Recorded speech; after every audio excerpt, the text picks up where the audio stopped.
At one of the world's most prestigious universities, where brilliance is often overshadowed by ego, a quiet woman steps into a lecture hall ruled by pride. She says nothing, draws no attention, but hidden behind her silence is a mind sharper than anyone could imagine. The lecture hall buzzed with the sound of shuffling papers and quiet chatter as students filed into their seats, the kind of organized chaos that marked the first day of an advanced calculus class. At the very back of the room, a quiet woman entered alone, her presence almost unnoticed.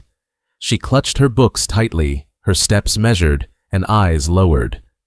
Dressed modestly, she moved like someone used to blending in.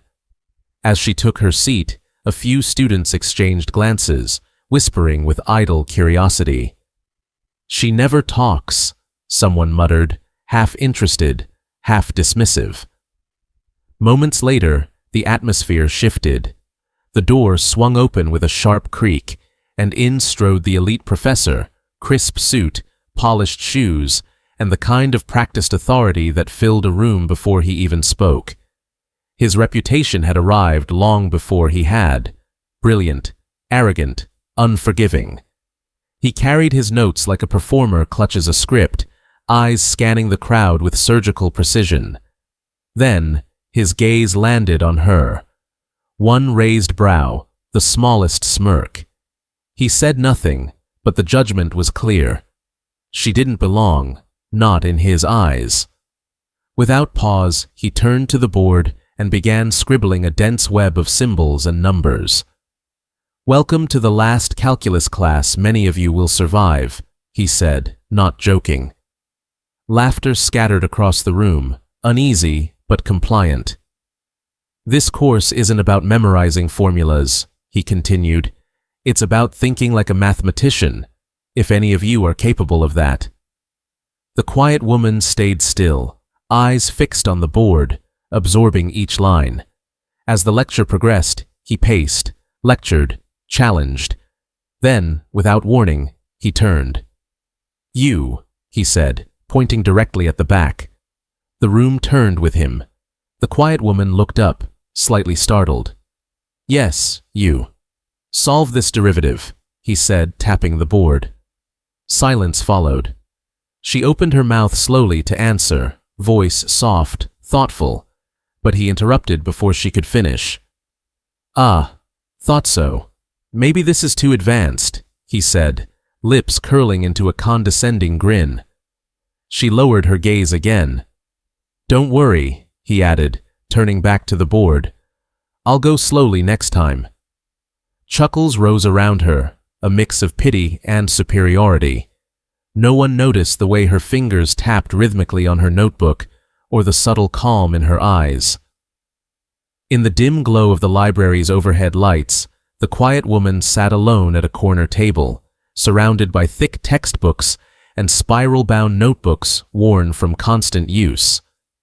The silence was comforting, her refuge from the noise of judgment and condescension that echoed elsewhere. Her fingers moved steadily across the page, pen gliding with certainty as she solved complex calculus problems with a grace few could match.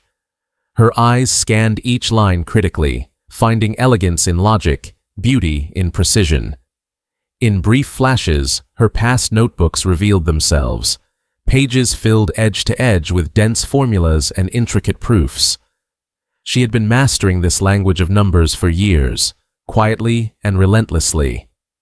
Yet in the classroom, her brilliance remained invisible, swallowed by her silence and the professor's disdain. In the next lecture, the professor paced at the front, his tone sharp, his eyes scanning for weakness. He presented an unusually abstract equation, then paused as if choosing a target. His gaze returned to the same seat in the back. "You," he said with mock curiosity. She looked up, startled but calm. "Your thoughts?" She began to respond, gently outlining the start of a solution. Her voice was soft, deliberate, stepping carefully into the explanation. But she was only a few words in when he raised a hand, stopping her mid-sentence. "That's interesting," he said, his smile betraying no kindness. But not even close. A few students laughed quietly. She didn't flinch, but her eyes dropped back to her notebook. The professor turned away, pleased with his performance, indifferent to the flicker of frustration behind her still expression. That night, the quiet of her room echoed louder than any classroom. On the walls, mathematical proofs sprawled across pinned papers and whiteboards. She stood in the center, methodical, immersed. Equations unfolded beneath her hands like a language only she spoke fluently. Her eyes scanned lines, her fingers erased and rewrote symbols with purpose.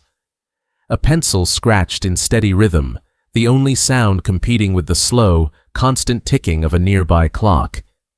There was no anger in her expression, no desire for revenge, only focus.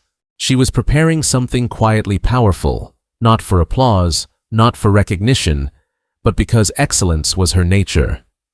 In that silent room, her resilience became unshakable, and with each formula solved, the storm inside her gathered strength. The lecture hall was unusually tense as students settled in, sensing something different in the air. The elite professor stood before the board, a dry marker in hand and a glint of challenge in his eye. Without preamble, he began to write a problem, line after line of complex symbols, advanced theories, obscure variables, until the board was filled with a problem so dense it looked more like art than math.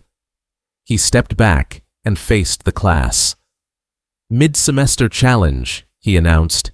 "Solve this, and you're exempt from the final." But let me be clear, no one's cracked it in years, not even the doctoral candidates. A hush fell over the room. Some students exchanged uneasy glances, others simply stared in disbelief. He allowed the silence to stretch, then looked directly at the quiet woman in the back. A faint, dismissive smirk touched his lips, a silent message. "You wouldn't dare." She held his gaze for a moment, but said nothing. Her notebook remained closed. When the class ended, students filtered out, their conversations filled with frustration and doubt. But she stayed behind. Alone in the echo of the empty room, she walked slowly to the front, eyes scanning the sprawling equation. The board seemed to tower above her, daring her to try. The professor passed by on his way out, barely glancing at her. No words, no acknowledgement. Just the sound of his footsteps fading into the hallway. She stood there in silence, then opened her notebook and began copying the problem carefully, line by line, her hand steady and sure. 3 days later, the professor entered the lecture hall to find her already there. She stood as he approached and handed him a sealed envelope. No expression, no words. He took it with a raised brow, clearly expecting another misguided attempt. He slipped it into his briefcase without looking. That evening, in the quiet of his office, he opened it absent-mindedly. But within seconds, his posture changed. He leaned forward. Page after page, her handwriting traced a flawless solution, step by step, each calculation precise, each logic flow unbroken. At the end, a small handwritten note read, "Every step has its place." Even silence. He stared at the paper, unmoving, the words echoing louder than any voice ever had. The classroom felt different. The usual hum of conversation faded when the professor entered, slower than usual, his expression unreadable. He set his notes down and stood before the class, letting the silence hold. Then, in a tone stripped of arrogance, he spoke. "Someone in this room," he said, eyes scanning the lecture hall, "solved the mid-semester problem. Flawlessly." A wave of murmurs swept through the students. He waited for it to settle before continuing. A problem most doctoral candidates avoid, solved not just with accuracy, but with elegance.